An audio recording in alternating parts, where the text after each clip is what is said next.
ગાળાગાળી બોલીને વાત કરવી, પ્લસ જે વલ્નરેબલ લોકો આવે છે કે જેમનું કામ હતું BPL કાર્ડ કઢાવવાનું, તો એમની સાથેનું ડીલિંગ મને થોડુંક અયોગ્ય લાગ્યું. ઘણા બધા સ્ટુડન્ટ્સ અત્યારે ડિપ્રેશનનો શિકાર બહુ બને છે. આપણે દરેક જગ્યા ઉપર અત્યારે એ જ જોઈ રહ્યા છે કે ભાઈ ડિપ્રેશન છે, હાઈ થિંકિંગ, ઓવર થિંકિંગના કારણે આ બધા પ્રોબ્લેમ થઈ રહ્યા છે. સુસાઇડ રેટ પણ વધી રહ્યો છે દિવસે ને દિવસે.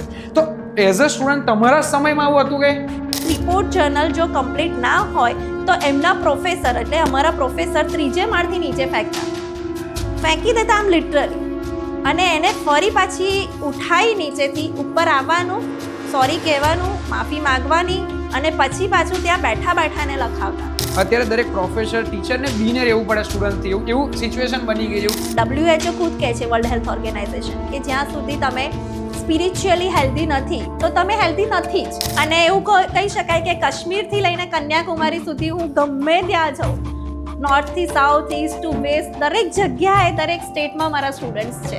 તો જ્યોતિ મેડમ, આપણે વાત કરીએ ને કે જ્યારે કોલેજ લાઈફની, ત્યારે લવ લાઈફ અને કોલેજ લાઈફ એ સાથે જ ચાલતી હોય, પેરેલલ ચાલતી હોય, તો અત્યારના સ્ટુડન્ટ્સમાં અને પહેલાના સ્ટુડન્ટમાં શું ફેર છે લવ લાઈફ અને કોલેજ લાઈફની અંદર? તો હું એક મેસેજ એવો આપવા જાઉં છું કે આપીશ કે તમારા પેરેન્ટ્સ તમારા માટે ઘણી મહેનત કરે છે, એટલે લવ લાઈફ બરાબર છે તમે જે કહો છો એના માટે આપણે ના નહીં પાડી શકીએ, એટ્રેક્શન હશે, બધું જ હશે, પણ એને બેલેન્સ કરીને ચાલવું જોઈએ.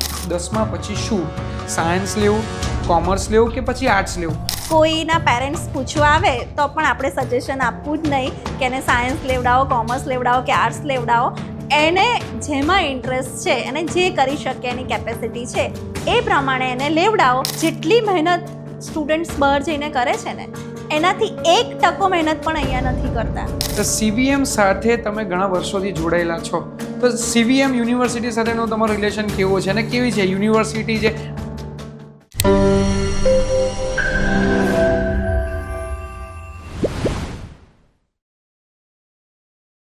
નમસ્તે and welcome to the Patel show. Patel શોના બીજા એપિસોડમાં તમારા સૌનું સ્વાગત છે. પહેલા એપિસોડમાં તમે ખૂબ સપોર્ટ કર્યો અને આજે બીજા એપિસોડની અંદર એવા વ્યક્તિ સાથે મુલાકાત કરવા માટે લઈને આવી ગયો છું જે ઘણા બધા ચરોતરના ને સમગ્ર ગુજરાતના ઘણા બધા સ્ટુડન્ટ્સના મેન્ટોર રહી ચૂક્યા છે, ગાઈડ રહી ચૂક્યા છે, એમના જીવનમાં દરેક પ્રોબ્લેમ આવે એનું સમાધાન પણ કરી ચૂક્યા છે. એવા જ આપણી સાથે ડોક્ટર જ્યોતિકાબેન કા પટેલ જોડાયા છે, જેને 17 વર્ષનો એક્સપિરિયન્સ છે કોલેજ લાઈફની અંદર, પ્રોફેસર તરીકે, સાથે પ્રિન્સિપાલ પણ રહી ચૂક્યા છો. બરાબર ને મેડમ? તો એ જ રીતે આપણે ચાલુ કરીશું, જ્યાં તમને આ શોની અંદર જોવા મળશે ગુજરાતના ફેમસ ફેસીસ, વાઇબ્રન્ટ વોઇસીસ અને કંઈક નવું જાણવા લાયક આ શોની અંદર તમને જોવા મળવાનું છે. તો મેડમ, તમને પહેલા તો કેવું લાગ્યું અહીં આવીને? પહેલા તો તમારો ખૂબ ખૂબ આભાર. થેન્ક યુ પટેલ શોમાં બોલાવવા બદલ. પ્રેમલભાઈ, તમારો ખૂબ ખૂબ આભાર. ખૂબ જ સરસ તમે મને ઇન્વિટેશન આપ્યું, અહીંયા આગળ આ સ્ટેજ પ્રોવાઈડ કર્યું, આ પ્લેટફોર્મ પ્રોવાઈડ કર્યું, એના માટે ખૂબ ખૂબ આભાર. હવે પહેલો તો પ્રશ્ન એવો કહો કે તમે એઝ અ પ્રોફેસર છો અને હું સ્ટુડન્ટ તરીકે આજે તમારી સામે બેઠો છું, એવા પ્રશ્નો લઈને બેઠો છું જે દરેક સ્ટુડન્ટ્સની અંદર હોય ને દરેક વ્યક્તિની અંદર હોતા હોય છે. તો જ્યોતિ મેડમ, જ્યારે તમારું એજ્યુકેશન કમ્પ્લીટ થયું, ડિગ્રી કમ્પ્લીટ કરી પછી તમારી જોડે બે ઓપ્શન હતા, કોર્પોરેટ લેવલમાં બી તમે જઈ શકો છો, સાથે સાથે એકેડેમિક્સમાં પણ આવી શકો છો. તો કઈ રીતે તમને વિચાર આવ્યો કે ભાઈ આપણે હવે એજ્યુકેશન ફિલ્ડની અંદર આગળ વધવું છે? પહેલાં તો વાત કરું પ્રેમલભાઈ કે ઘણા બધા ઓપ્શન્સ હોય છે, not only corporate and academics. એને માસ્ટર ઓફ સોશિયલ વર્ક કર્યા પછી શું છે, NGOsમાં પણ જઈ શકીએ છીએ, ગવર્મેન્ટ ઓર્ગેનાઇઝેશન્સમાં પણ જઈ શકીએ છીએ, મેડિકલ સોશિયલ વર્કર પણ બની શકીએ છીએ. પણ આ એકેડેમિક ફિલ્ડ ચૂઝ કરવાનું રીઝન તો એ હતું કે મારે ફેમિલી સાથે આ કરવાનું હતું. મેં તમને પહેલાં પણ કહ્યું એવી રીતે, મારો એક સન હતો અને મારા ઇનલોસ પણ મારી સાથે રહેતા હતા. બધાની સાથે બેલેન્સ કરી અને મારે કરવાનું હતું. તો એકેડેમિકમાં થોડોક હું ઓછો ટાઈમ ફાળવું તો ચાલે એમ હતું અને ઓછો ફાળવવો પડે. જ્યારે ફિલ્ડ્સનું તો કોઈ નક્કી જ નથી, મોર્નિંગમાં વહેલા પણ જવું પડે, રાત્રે પણ જવું જ પડે, જ્યારે પણ કોઈ ઇશ્યુઝ બને ફિલ્ડમાં ત્યારે નીકળી પડવું પડે. તો એના લઈને મેં એકેડેમિક ચૂઝ કર્યું. અને મને તમે કહ્યું એ પ્રમાણે, તમને પહેલાં જ મેં કહ્યું કે મને ભણવાનો એટલો શોખ હતો, એટલે મારા કોન્સેપ્ટ ક્લિયર જ છે પહેલેથી. તો મને એવું થાય કે મારા જે કોન્સેપ્ટ ક્લિયર છે એ હું આગળ કેમ ના પહોંચતા કરું. તો મને મારા સ્ટુડન્ટ્સને એ ભણાવવું અને એ પહોંચતું કરવું બહુ ગમતું હતું. એને લઈને એકેડેમિક્સ મેં ચૂઝ કર્યું. અને બીજી વાત કરું તો મને 2012માં કમ્યુનિટી ઓર્ગેનાઇઝર તરીકે ક્લાસ 2 ઓફિસરની જોબ મળી હતી. પણ મેં એક દિવસ ગઈ અને ત્યાં આગળ જોયું તો એકબીજા સાથેનું જે ડીલિંગ, ગાળાગાળી બોલીને વાત કરવી, પ્લસ જે વલ્નરેબલ લોકો આવે છે કે જેમનું કામ હતું BPL કાર્ડ કઢાવવાનું, તો એમની સાથેનું ડીલિંગ મને થોડુંક અયોગ્ય લાગ્યું કે એ વાતાવરણમાં કદાચ હું નહીં સેટ થઈ શકું, કે હું કામ નહીં કરી શકું. ગવર્મેન્ટ જગ્યા ઉપર દરેક જગ્યા ઉપર આવું હા થતું જ હોય હા, એ એમની પણ લિમિટેશન છે, આપણે એમને ખોટા નથી કહેતા, પણ કદાચ હશે કે એમને હેન્ડલ કરવા માટે આ બધું કરવું પડતું હશે, લોકોનો એટલો રશ હોય અને એમની ભીડને હેન્ડલ કરવા માટે.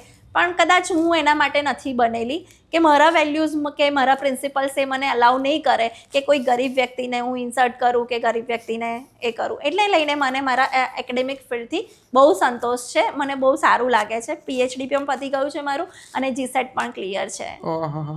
તો જ્યોતિ મેડમ, અત્યારે તો ફિમિનિઝમની વાત કરતા હોય છે, વુમન એમ્પાવરમેન્ટની વાત કરતા હોય છે દરેક જગ્યા ઉપર, અને દરેક જગ્યા ઉપર દરેક ક્ષેત્રની અંદર અત્યારે બહેનો વુમેન્સ બહુ જ આગળ છે દરેક ફિલ્ડની અંદર.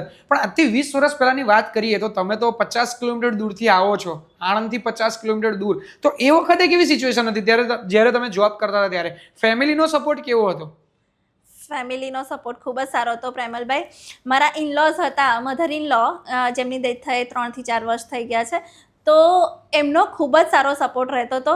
જમવાનું બનાવવાથી માંડી અને બધું જ બાળકોને રાખવાથી માંડીને બધી જ હેલ્પ એ મને કરતા હતા. એમના સિવાય તો આ મારી જર્ની પોસિબલ જ નહોતી.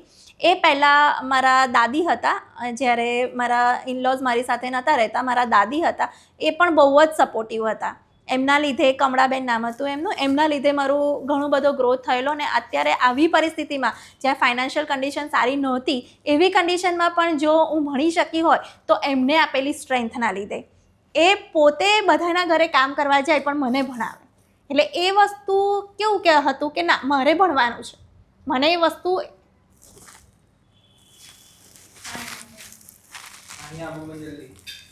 તો એટલો એ ટાઈમમાં ફાઇનાન્શિયલ કન્ડિશન સારી ન હોવા છતાં મને એટલો સપોર્ટ કર્યો. પ્લસ મારા હસબન્ડ યોગેશ, એ પણ બહુ જ સપોર્ટિવ છે. મને યાદ છે કે મારે MPhilનું ડેઝર્ટેશન સબમિટ કરાવવાનું હતું અને એ જ દિવસે મારે ડિલિવરીની ડેટ પણ આપી હતી. બંને સેમ ડેટ હતું અને ત્યાં સુધી આગલે દિવસે અમે આખી રાત જાગી અને ડેઝર્ટેશન કમ્પ્લીટ કર્યું હતું. તો એમાં એનો મારા કરતાં કમ્પ્યુટર સ્કિલ એની વધારે સારી છે, આઈ મસ્ટ એક્સેપ્ટેડ. તો ઘણું બધું એણે મને કામ કરી આપ્યું, બહુ સપોર્ટ કર્યો. અને બીજે દિવસે પ્રિન્ટઆઉટ લઈ બાઇન્ડિંગ કરી અને સબમિટ કરાવવા પણ એ જ ગયા હતા. એક સાઈડ ડૉક્ટરે કહી દીધું હતું કે હવે આનાથી વધારે વેઇટ નહીં કરી શકાય. એટલે મારી ડોટર છે વૃષ્ટિ, એક બાજુ એનો બોર્ન થયો હતો અને એક બાજુ મારું MPhilના ડેઝર્ટેશનનું સબમિશન હતું. પણ એટલે હું તો એ જ કહું છું, વિદ્યાનગરમાં આવતા દરેક બાળકોને, દરેક સ્ટુડન્ટ્સને મારી તો પર્સનલ રિક્વેસ્ટ છે તમને લોકોને કે પેરેન્ટ્સ ઘણું સ્ટ્રગલ કરતા હોય છે તમારી ફીસ ભેગી કરવા માટે, તમને ભણાવવા માટે, અને એમને બીજું તો શું જોઈએ છે તમારી પાસે? એ જ કે તમે સિન્સિયરલી ભણો, રેગ્યુલર રહો અને સારા માર્ક્સ લાવો અને આગળ વધો તમારી લાઈફમાં. બીજું કંઈ જ હોતું નથી.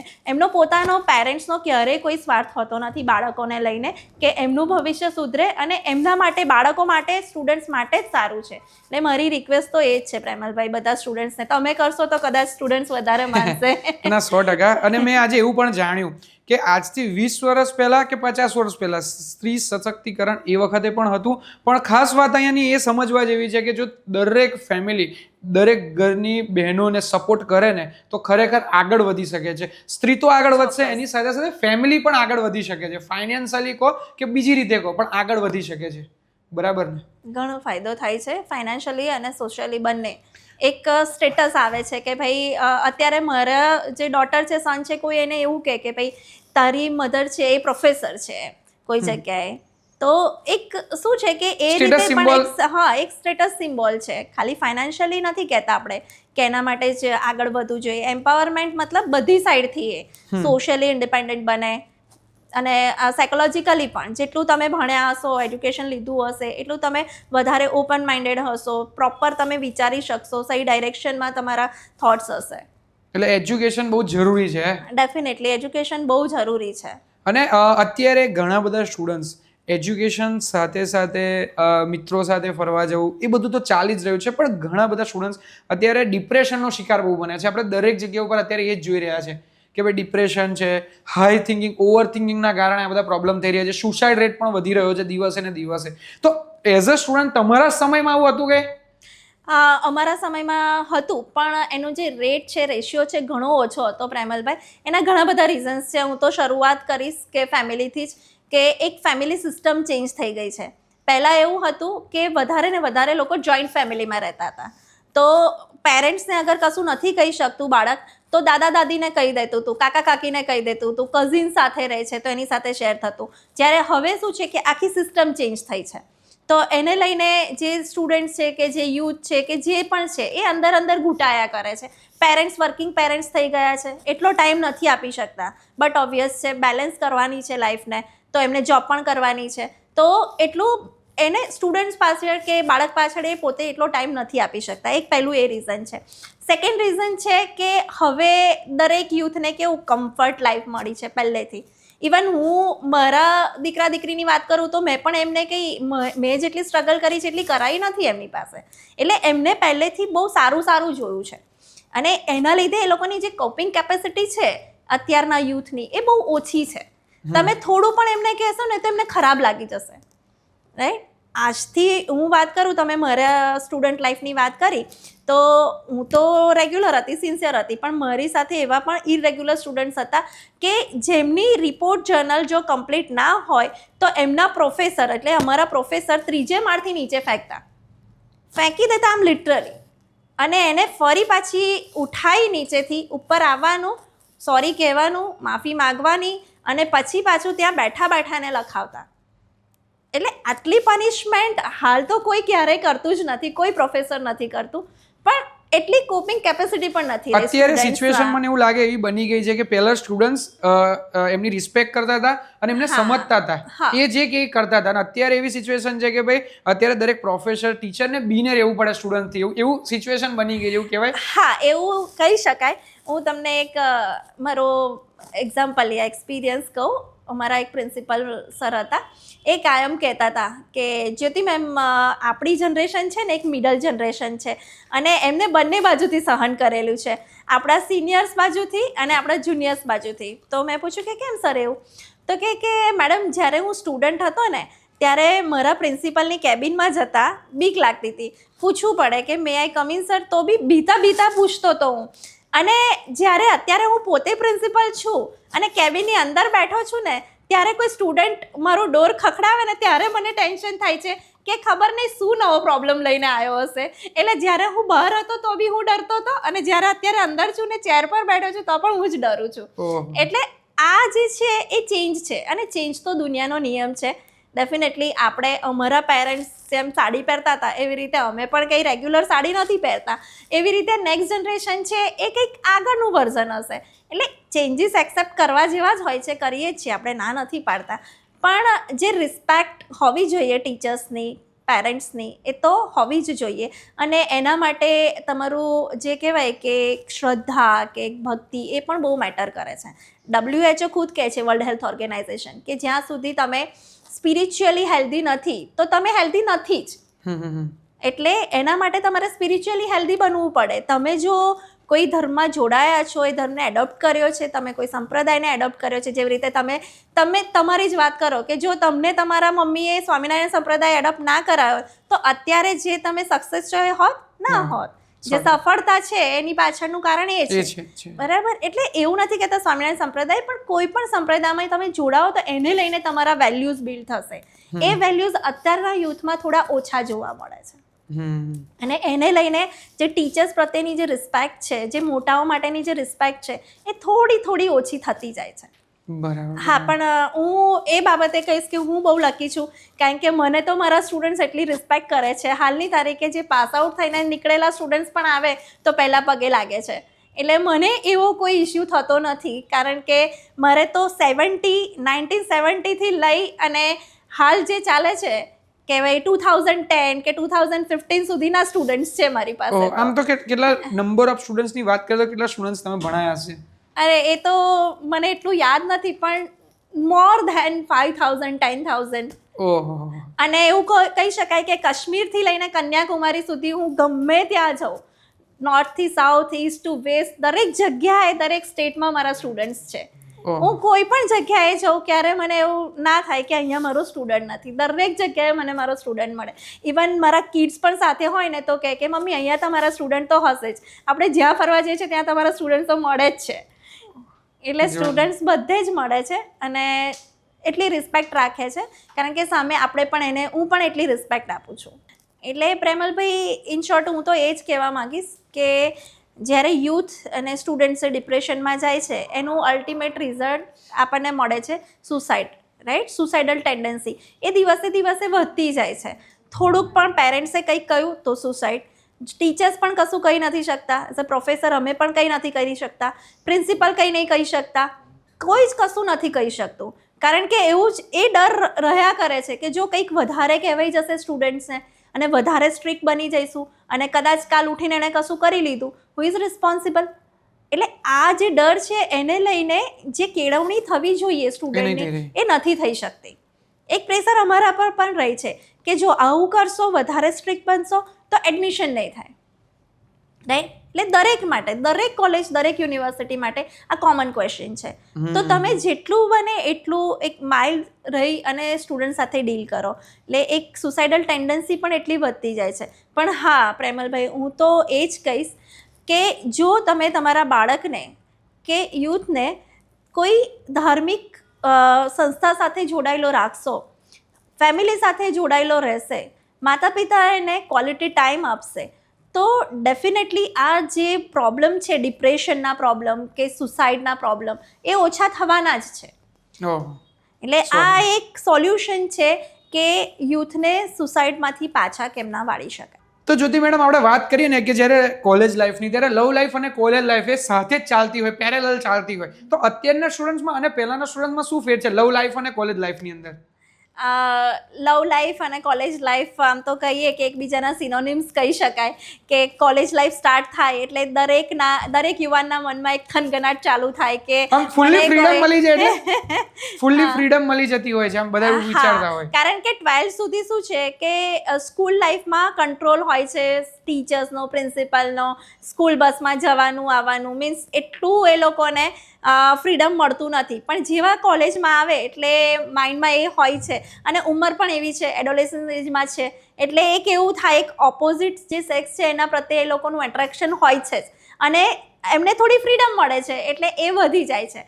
પહેલાં એવું હતું પ્રેમલભાઈ કે ફર્સ્ટ સેમિસ્ટરમાં જનરલી લોકો વેઇટ કરતા, એકબીજાને ઓળખતા, સમજતા, બોયઝ ગર્લ્સ સામસામે, અને સેકન્ડ સેમ આવે અને મોસ્ટલી અમારે રૂરલ કેમ્પ, સ્ટડી ટૂર્સ ને એ બધું જવાનું થતું, ત્યાં એ લોકો એકબીજાને સમજતા, થોડા નજીક આવતા અને બંને વચ્ચે જે તમે લવ રિલેશનશિપની વાત કરી એ સ્ટાર્ટ થતું. અને સેકન્ડ સેમથી સ્ટાર્ટ થાય એટલે તમને સેમ કપલ થર્ડ સેમમાં પણ જોવા મળે, ફોર્થ સેમમાં પણ જોવા મળે સેમ કપલ. કોઈ વખત મેજોરિટી કેસમાં મેરેજીસ પણ થઈ જતા. પણ હવે કંઈક ડિફરન્ટ છે. We can not predict. એક તો પહેલા સેમમાં આવે છે અને તરત ને તરત એમના રિલેશનશિપ પણ બંધ થઈ જાય છે. ખબર નહીં ક્યારે કેવી રીતે કેમના મળી લે છે એ લોકો, પણ રિલેશનશિપ બંધ થઈ જાય છે. પછી સેકન્ડ સેમમાં જોઈએ તો બ્રેકઅપ થઈ ગયું હોય છે અને એ કોઈ બીજા છોકરા કે કોઈ બીજી છોકરી સાથેના રિલેશન્સમાં હોય છે. ત્રીજામાં જોઈએ તો પણ કોઈ ત્રીજું હોય છે. એટલે મીન્સ જે સ્ટીડી હતું એ હવે જોવા મળતું નથી. વી કેન નોટ પ્રેડિક્ટ કે ભાઈ આ લોકો બોયફ્રેન્ડ ગર્લફ્રેન્ડ છે કે ફક્ત બેસ્ટ ફ્રેન્ડ છે. અમને બી કન્ફ્યુઝન થાય છે કે ભાઈ આ લોકો શું છે, રાઈટ? અત્યારે તો બેસ્ટ ફ્રેન્ડનો પણ એટલો કોન્સેપ્ટ આવ્યો છે કે ના મેડમ, અમારે એવું કંઈ નથી, અમે તો we are just best friend, right? અને પેરેન્ટ્સ પણ એને એક્સેપ્ટ કરતા હોય છે. એટલે અમે વધારે પ્રેમલભાઈ એમાં કંઈ ખાસ પડતા નથી, એમની લાઈફ છે. પણ હા, થોડુંક કોલેજમાં ડિસિપ્લિન મેન્ટેન થાય એનું ખાસ ધ્યાન રાખીએ કે ભાઈ કોલેજમાં છો, કોલેજ કેમ્પસમાં છો તો ડિસિપ્લિન મેન્ટેન કરવું છે. મેડમ, હું તો એવું કહેવા માંગીશ કે જો આજની જનરેશનને કોઈ મેસેજ આપવો હોય તમારે યુથને, તો તમે શું આપવા માંગશો? એ લવ લાઈફનો હોય કે સ્ટડી લાઈફનો હોય, શું આપશો? આજની જનરેશનને તો હું એક મેસેજ એવો આપવા જાઉં છું કે આપીશ કે તમારા પેરેન્ટ્સ તમારા માટે ઘણી મહેનત કરે છે. એટલે લવ લાઈફ બરાબર છે તમે જે કહો છો એના માટે આપણે ના નહીં પાડી શકીએ. એટ્રેક્શન હશે, બધું જ હશે, પણ એને બેલેન્સ કરીને ચાલવું જોઈએ. મેં ઘણા એવા ડિસેન્ટ કપલ બી જોયા છે કે જે લોકો રેગ્યુલર ક્લાસમાં બી આવે છે, ક્લાસીસ અટેન્ડ કરે છે, બધું જ રેગ્યુલર કરે છે અને ભણે પણ છે અને સારું રિઝલ્ટ્સ પણ લાવે છે, રાઈટ? એટલે હું એવું નથી કહેતી કે બધા જ એટલા ડિસેન્ટ કપલ બની જાય, પણ એટલીસ્ટ લાઈફમાં થોડું બેલેન્સ કરીને ચાલવું જોઈએ, તો આપણે પેરેન્ટ્સને પણ જસ્ટિફાય કરી શકીએ અને પોતાની જાતને પણ જસ્ટિફાય કરી શકીએ. 100%. અને અત્યારે દરેક મા બાપને એક પ્રશ્ન હોય છે ને, બાળકોને એક પ્રશ્ન હોય છે કે 10th પછી શું કરવું જોઈએ, 10મા પછી શું, સાયન્સ લેવું, કોમર્સ લેવું કે પછી આર્ટ્સ લેવું. અત્યારે લોકોની મેન્ટાલિટી એવી થઈ ગઈ છે, જો અમે સાયન્સમાં જઈશું તો જ સારું ભણી શકીશું. અને બીજા અમુક લોકોની મેન્ટાલિટી એવી છે કે ભાઈ સાયન્સ લઈશું બહુ હાર્ડ છે, કોમર્સ બહુ ઇઝી છે. તો એ વખતે એ સિચ્યુએશનમાં શું કરવું જોઈએ 10th સ્ટાન્ડર્ડ પછી? 10th સ્ટાન્ડર્ડ પછી તો પ્રેમલભાઈ, પહેલામાં પહેલું તો એ બાળકના કયા સબ્જેક્ટમાં ઇન્ટરેસ્ટ છે એ જોવો જોઈએ. જે કોમનલી બધાને ખબર છે ને બધા જાણે જ છે કે જો મેથ્સમાં ઇન્ટરેસ્ટ છે તો એ સાયન્સ લઈને આગળ શું કરવું પડશે એને એ વિચારવું જોઈએ. બાળકની થોડી કેપેસિટી પણ જોવી જોઈએ. એવું નહીં કે બસ સાયન્સ લઈશું તો જ એનો ગ્રોથ છે. અને અત્યારે તો તમને શું વાત કરું, આજે જ મને એક મારા સ્ટુડન્ટના પેરેન્ટ મળ્યા, તો એ જે સ્ટુડન્ટ હતી એણે આર્ટ્સ કર્યું હતું સાયકોલોજીમાં, અત્યારે એ MSc કરે છે ઇન સાયકોલોજી. એટલે હવે એવું નથી રહ્યું પહેલાં જેવું કે ભાઈ તમે આર્ટ્સમાં છો પહેલાં તો તમે આર્ટ્સમાં જ કન્ટિન્યુ કરો. હવે તો NEP તો એવું પણ કહે છે કે તમને અહીંયા 1 વર્ષ અહીંયા કર્યું છે તો બીજું વર્ષ બીજે પણ કરી શકો. એટલે એટલા બધા ઓપ્શન્સ અવેલેબલ છે કે તમે આર્ટ્સમાંથી સાયન્સમાં પણ જઈ શકો છો, સાયન્સમાંથી કોમર્સમાં પણ જઈ શકો છો. કારણ કે 10th એ છે ને બહુ નાનું લેવલ છે કે ત્યાંથી પછી બહુ બ્રોડ આખું વિશ્વ છે એની સામે. એ કદાચ પ્રેમલભાઈ 10th થી લઈ અને પછી આગળ બેચલર સુધી જશે ને ત્યાં સુધી તો કેટલો ચેન્જ આવી ગયો હશે. પહેલાં જેવું નથી હવે કે જે ચેન્જ ધીમે ધીમે આવે છે. અત્યારે તો બહુ ફાસ્ટ ચેન્જીસ જોવા મળે છે. તો કદાચ એણે 10મામાં એવું વિચાર્યું હશે ને કે હું તો ડૉક્ટર બની જઈશ સાયન્સ લઈને, તો એને થોડાક 2 વર્ષમાં એવું થશે કે ના યાર મેં મારું ડિસિઝન બદલવું જોઈએ, મને આ નહીં ફાવે, અને બદલી પણ શકે છે. એટલે હવે એવું નથી રહ્યું કે તમે બંધાયેલા રહો છો કે સાયન્સ એટલે સાયન્સ જ, કોમર્સ એટલે કોમર્સ, એટલે આર્ટ્સ. અત્યારે દરેક ફિલ્ડમાં એટલા બધા ઓપ્શન્સ અવેલેબલ છે કે એની કોઈ વાત જ ના કરો. અમારો ટાઈમ હતો તો 3 ઓપ્શન્સ મળતા હતા, સાયન્સ લો, કોમર્સ લો, આર્ટ્સ લો. કાં તો BCom કરો, કાં તો BA કરીને ટીચર બની જાઓ, કાં તો સાયન્સ લો, BSc કરી લો. પણ હવે એવું નથી. એટલા બધા કોર્સીસ અવેલેબલ છે. આર્ટ્સવાળા પણ કદાચ એવું બની શકે કે સાયન્સવાળા કરતાં વધારે અર્નિંગ કરતા થઈ ગયા છે. રાઈટ? એટલે એક પોતાનો ઇન્ટરેસ્ટ તો રહે છે જ કે ભાઈ ચાલો મને બોલવું ગમે છે, જેવી રીતે તમે જેમ બોલો છો અને તમારું બોલેલું બધાને ગમે છે એવી રીતે કે ચલો ભાઈ મને બોલવું ગમે છે, મને એવું છે કે મને કોઈને ભણાવવું ગમે છે, ટીચિંગ ગમે છે, કે હું કોઈને કેટલું શીખવાડી દઉં એવું થાય છે. એ પોતાના ઇન્ટરેસ્ટ પર જાય છે કે તમને શું, તમે આખી લાઈફ શું કરી શકો શાંતિથી એમ. પણ પ્રેમલભાઈ 10મામાં એ નથી જ ખબર પડતી. 10મામાં તો નથી જ ખબર પડતી. આપણે એવું વિચારીએ કે 10મા પછી કેમ આણે સાયન્સ લીધું પછી કોમર્સ કરી દીધું, આણે તો આવું કર્યું, કોમર્સ લઈને પછી આર્ટ્સમાં આવી ગયો. એ ધીરે ધીરે એને પોતાને જ્યારે ઇન્ટ્રોસ્પેક્શન કરે, સેલ્ફ ઇન્ટ્રોસ્પેક્શન જરૂરી છે, ત્યારે એને ખબર પડે કે 11મું 12મું ધીમે ધીમે બેચલર. પણ અત્યારે એ વસ્તુ સારી છે કે હવે કોઈ લિમિટેશન્સ નથી. એટલે આજના કદાચ તમે કોઈને સજેશન આપ્યું હોય, કોઈના પેરેન્ટ્સ પૂછવા આવે તો પણ આપણે સજેશન આપવું જ નહીં કે એને સાયન્સ લેવડાવો, કોમર્સ લેવડાવો કે આર્ટ્સ લેવડાવો. એને જેમાં ઇન્ટરેસ્ટ છે અને જે કરી શકે એની કેપેસિટી છે એ પ્રમાણે એને લેવડાવો. કારણ કે એના પછીના બીજા 10 વર્ષ પછી શું હશે, માર્કેટમાં શેની ડિમાન્ડ હશે, નો વન કેન પ્રેડિક્ટ. તો મેડમ અત્યારે દરેક યુથ, આમ તો ચરોતરનું આપણું જે મધ્ય ગુજરાત છે એનું રિજનની વાત કરીએ તો દરેક યુવાઓ બહાર જઈ રહ્યા છે. તો ઘણા લોકો વિચારતા હોય છે કે ભાઈ એમ્પ્લોયમેન્ટ નથી, નોકરી નથી મળતી એટલા માટે બહાર જઈ રહ્યા છે. તો તમારો શું વિચાર છે એ બાબતની અંદર? પ્રેમલભાઈ સાચું કહું ને તો એવું કંઈ છે નહીં કે અહીંયા નોકરી નથી મળતી, પણ જેટલી મહેનત સ્ટુડન્ટ્સ બહાર જઈને કરે છે ને એનાથી 1% મહેનત પણ અહીંયા નથી કરતા. અમારે કેટલી વખત એવું થાય છે કે અમે એમને ઇન્ટરવ્યૂ આપવા માટે મોકલ્યા હોય છે પણ ઇન્ટરવ્યૂમાં પણ પ્રિપેર થઈને નથી જતા. હવે અમારું કામ છે કે જે ઓર્ગેનાઇઝેશન છે એમનું અને સ્ટુડન્ટનું કોર્ડિનેશન કરવું, રાઈટ? અમે એક મીડિયેટરનો રોલ કરતા હોઈએ. હવે પ્રિપેર થઈ અને ઇન્ટરવ્યૂ કોને આપવાનું છે? સ્ટુડન્ટ્સને, બરાબર? તો એ એબ્રોડ જશે ને તો ત્યાં કોઈ ઇન્ટરવ્યૂ માટે ફૂલ્લી પ્રિપેર થઈને જશે, પણ અહીંયા ઇન્ડિયામાં જ જો કોઈ ઓર્ગેનાઇઝેશનમાં ઇન્ટરવ્યૂ આપવા જશે તો એ પ્રિપરેશન કર્યા વગર જશે. એટલે એવું તો જરાય નથી. એમને એમની જે કેપેબિલિટી છે, એફિશિયન્સી છે એને ડેવલપ કરવાની જરૂર છે. બાકી ઓપોર્ચ્યુનિટીઝ તો અહીંયા ઢગલાબંધ છે, એવું તો છે જ નહીં કે નથી. પણ એમને ઘણા સ્ટુડન્ટ્સને એ પણ દેખાય છે કે કન્વર્ટ થાય અને અહીંયા આગળ પૈસા થોડા ડબલ ટ્રિપલ દેખાય છે.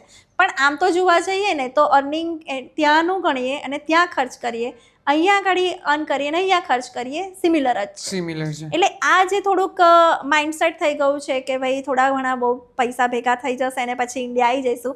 જનરલી એવું થતું નથી, લોકો ઇન્ડિયા પછી આવતા જ નથી ક્યારે, પણ એને લઈને થોડુંક એવું વિચારે છે કે અબ્રોડ જઈએ. બાકી અહીંયા એમ્પ્લોયમેન્ટ છે. જો તમને તમારા ઇન્ટરેસ્ટથી કામ કરો, ભણો, એમાં જે તે સબ્જેક્ટમાં જે ફિલ્ડમાં છો તમે એમાં તમે માસ્ટર બનો. એના જે કોઈ પણ ક્વેશ્ચન્સ તમારી સામે આવે તો તમે આન્સરેબલ હોવા જોઈએ. ફિલ્ડના માસ્ટર બનશો તો એમ્પ્લોયમેન્ટ તો છે ને છે જ. 100%. અને CVM સાથે તમે ઘણા વર્ષોથી જોડાયેલા છો, તો CVM યુનિવર્સિટી સાથેનો તમારો રિલેશન કેવો છે અને કેવી છે યુનિવર્સિટી? જે આમ તો મને ખબર છે કે CVM યુનિવર્સિટી એટલે દરેક બાળકોને ઈચ્છા હોય કે ભાઈ મારે CVM યુનિવર્સિટીની અંદર જવું, ભણવું, કારણ કે ત્યાંના ફેસ્ટિવલ્સ એ રીતે ઉજવવામાં આવે છે. દરેક એન્જોય એવું કહેવાય કે ભાઈ સ્ટડી સાથે સાથે તમને એન્જોયમેન્ટ પણ મળે એવી એક યુનિવર્સિટી છે આપણા વિદ્યાનગરની CVM યુનિવર્સિટી. તો એમાં તમારો એક્સપિરિયન્સ કેવો છે? હું CVM યુનિવર્સિટી સાથે છેલ્લા 5 વર્ષથી એટલે લગભગ 2019થી જોડાયેલી છું અને મને CVM યુનિવર્સિટી પ્રત્યે બહુ જ માન છે. I must salute the university and management. એનું રીઝન એ છે પ્રેમલભાઈ કે મને 2020માં જ્યારે કોરોના સ્પ્રેડ થયો ત્યારે મને કોરોના થયો હતો અને એ ટાઈમમાં તમને ખ્યાલ હોય તો ઘણી બધી એવી ઓર્ગેનાઇઝેશન હતી, યુનિવર્સિટીઝ હતી, કોલેજીસ હતી કે જે લોકો સેલેરી પૂરતી આપતા નહોતા. જે હતી એને પણ કટ કરીને અડધી સેલેરી આપે અથવા ના આપે, કારણ કે વર્ક ફ્રોમ હોમ હતું અથવા તો ઘણો ટાઈમ તો 1 મહિનો 2 મહિના તો એવું જ રહ્યું કે કામ જ નહોતું, રાઈટ, ક્લાસીસ થતા જ નહોતા. તો એને લઈને ઘણી યુનિવર્સિટી એવા એક્શન્સ લીધા હતા. પણ મને યાદ છે કે મને જ્યારે કોરોના થયો, મને એડમિટ કરવાની થઈ, બહુ સિવિયર હતું. 1 મંથ સુધી મને યુનિવર્સિટીએ કમ્પ્લીટ સેલેરી આપી છે અને કમ્પ્લીટલી બેડ રેસ્ટ હતો મારો, તો મને એટલી લીવ્સ પણ આપી છે. એટલે એ વસ્તુ હું ક્યારેય નહીં ભૂલું. જોરદાર. અને તમારા લાઈફની અંદર તમે પણ પ્રિન્સિપલ રહી ચૂક્યા છો, રાઈટ? તો પ્રિન્સિપલ અને જે પ્રોફેસર એ બે વચ્ચેની ગેપ અને પ્રોફેસર અને સ્ટુડન્ટ્સ વચ્ચેની ગેપની વાત કરીએ તો કઈ રીતની હોઈ શકે એમ? CVMની જ વાત કરું તો CVMમાં તમે જેમ કહ્યું એમ કે સ્ટુડન્ટ્સને સ્ટડીઝની સાથે સાથે એન્જોયમેન્ટ પણ મળે એનું ખૂબ જ ધ્યાન રાખે છે. એટલે સ્ટુડન્ટ લાઈફ તો બહુ જ સારી છે CVM યુનિવર્સિટીની. અને બીજું તમે વાત કરી પ્રિન્સિપલ, તો લગભગ મેં 1.5 વર્ષ જેવું ઇન્ચાર્જ પ્રિન્સિપલ તરીકે કામ કરેલું છે. ઘણી જવાબદારીઓ હોય છે અને કામ કરવું ઇઝી છે પ્રેમલભાઈ, પણ કરાવવું બહુ અઘરું છે. જ્યારે અને એ પણ હ્યુમન રિસોર્સિસ કે જેનું everybody is having a different personality, different behaviour, different perception. તો બધા આવા જુદા જુદા વ્યક્તિઓ સાથે કામ કરાવવું થોડું અઘરું હોય છે, પણ બહુ સારી રીતે પ્રેમથી, જેવી રીતે અત્યારે સ્ટુડન્ટ્સને પણ હું એટલું પ્રેમથી સમજાવી દઉં છું. મને ક્યારેય એવું નથી થતું, અમારા કદાચ ફેકલ્ટીઝમાં એવું હશે કે મારી એજ વધારે હશે, બધા થોડા મારા કરતાં એજમાં થોડા નાના છે ફેકલ્ટીઝ, પણ અત્યારે બી મારા ઉંમર 42 વર્ષ છે, પણ સ્ટુડન્ટ્સ ભલે એ 15 વર્ષનો હોય, 16 વર્ષનો હોય, હું એમની સાથે એમની જેવી જ રીતે થાઉં છું અને એમને ક્યારેય પ્રોબ્લેમ નથી થતો કે મારી સાથે કે ભાઈ ચલો મેડમ જે કહે છે નથી કરવાનું. રિસ્પેક્ટ પણ એટલી આપે છે અને અત્યારના સ્ટુડન્ટ્સને કાન પકડીને ખેંચીને ક્લાસમાં બી બેસાડી જાઉં છું. એમાં પણ મને કોઈ જ પ્રોબ્લેમ નથી થતો અને એમને પણ પ્રોબ્લેમ નથી થતો. They are very much comfortable with me. અને પ્રિન્સિપલ તરીકેની જવાબદારીઓ થોડીક વધારે હોય છે પ્રેમલભાઈ. એ તો થોડની ચેર છે જ, જે બેસે છે એને કાંટા વાગે જ વાગે છે, રાઈટ? એટલે જવાબદારીઓ ઘણી બધી હોય છે. પણ મને પહેલેથી જ એડમિન કરતાં આ જે મારું કામ છે ટીચિંગનું, એ મને બહુ જ ગમતું હતું કે એને લઈને અત્યારે હું બહુ જ ખુશ છું, સેટિસ્ફાઈડ છું કે હું મારા સ્ટુડન્ટ્સને મારે જે શીખવવું છે એ વેલ્યુઝ પણ આપું છું અને એમને જે સિલેબસ રિલેટેડ ટીચિંગ છે એ પણ કરું છું. અને મેં એવું સાંભળ્યું છે કે તમે એજ્યુકેશનની અંદર તો છો, પણ એની સાથે સાથે BAPS સ્વામિનારાયણ સંસ્થા સાથે પણ જોડાયેલા છો. તો એમાં શું તમારો રોલ છે? તમે કાર્ય કરશો, મને ખ્યાલ છે ત્યાં સુધી. હા પ્રેમલભાઈ, તમે સાચું સાંભળ્યું. અને વર્ક લાઈફ કેમની બેલેન્સ કરો છો? પહેલા તો એ પ્રશ્ન થાય છે મોટો. હા, વર્ક લાઈફ બેલેન્સ કરવા માટે મારી પાસે એક સ્લોગન છે, જો તમે કહેતા હોય તો હું તમને કહું. H2ST મતલબ H2 મતલબ હાર્ડવર્ક, ઓનેસ્ટી રાઈટ, એ 2 H છે. S means support and T means trust on God, trust on our ગુરુ.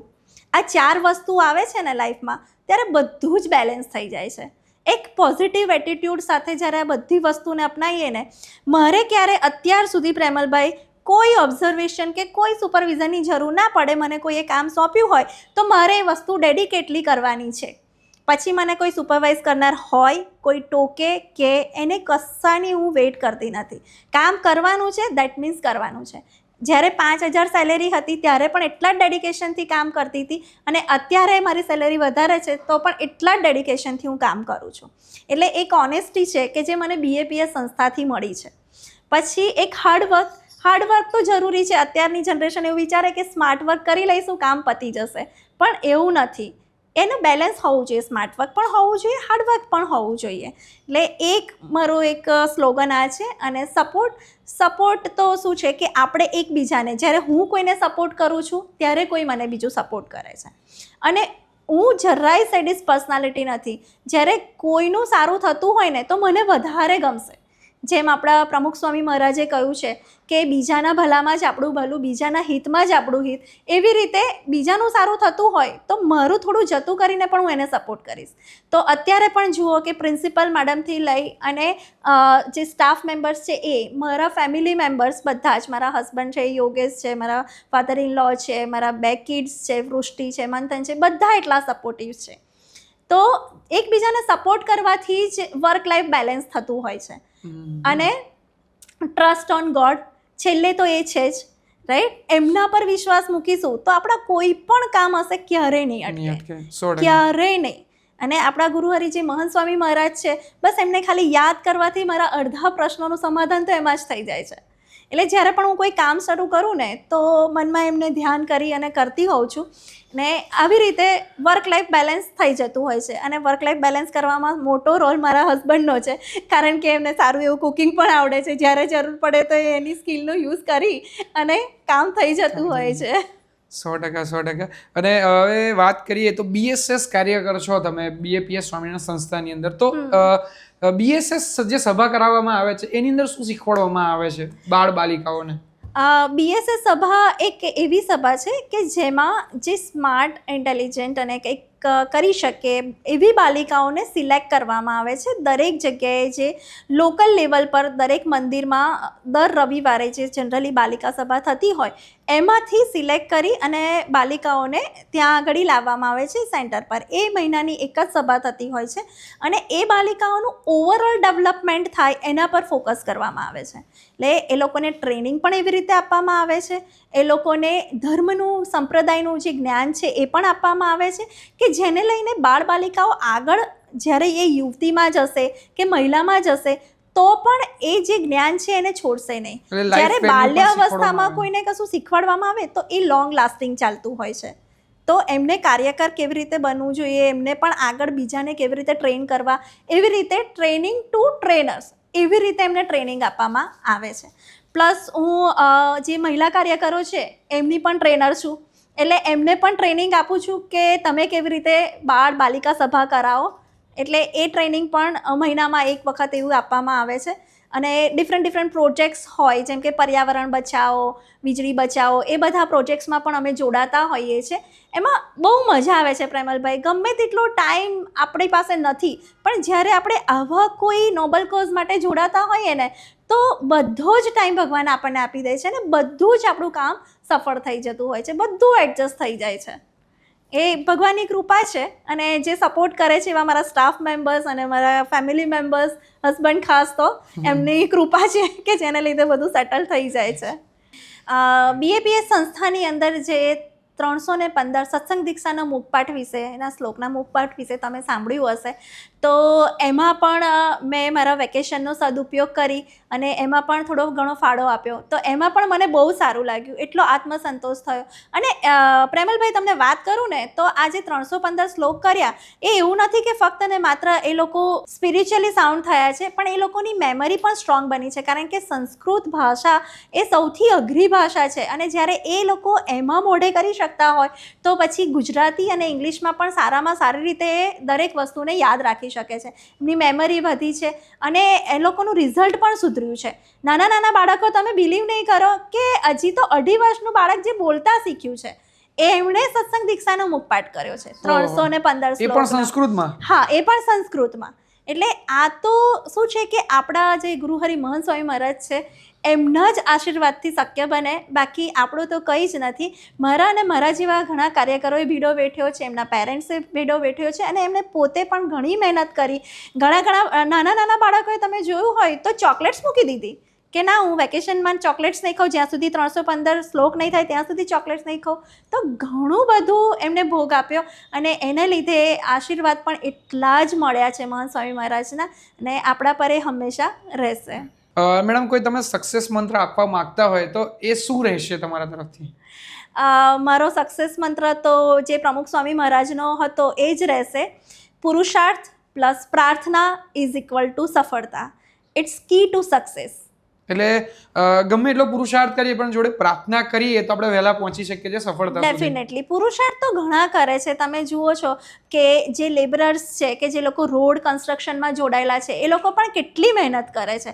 સવારથી લઈને સાંજ સુધી તાપમાં ગરમીમાં તપે છે, પણ છતાં જેટલી સફળતા જોઈએ, નો ડાઉટ એ એમની લાઈફમાં સફળ જ છે, પણ જેટલી જોઈએ એટલી સફળતા નથી મળતી. તો પુરુષાર્થની સાથે સાથે પ્રાર્થના જોડાય તો સફળતા જલ્દી મળે છે, વહેલી મળે છે અને જેવી જોઈએ એવી મળે છે. ઓહ, જોરદાર.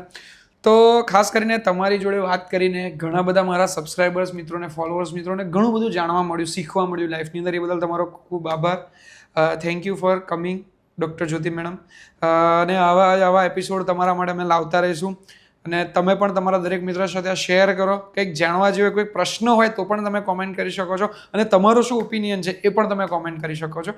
મળીશું એક નવા એપિસોડ સાથે. ત્યાં સુધી બધાને જય સ્વામિનારાયણ. જય સ્વામિનારાયણ.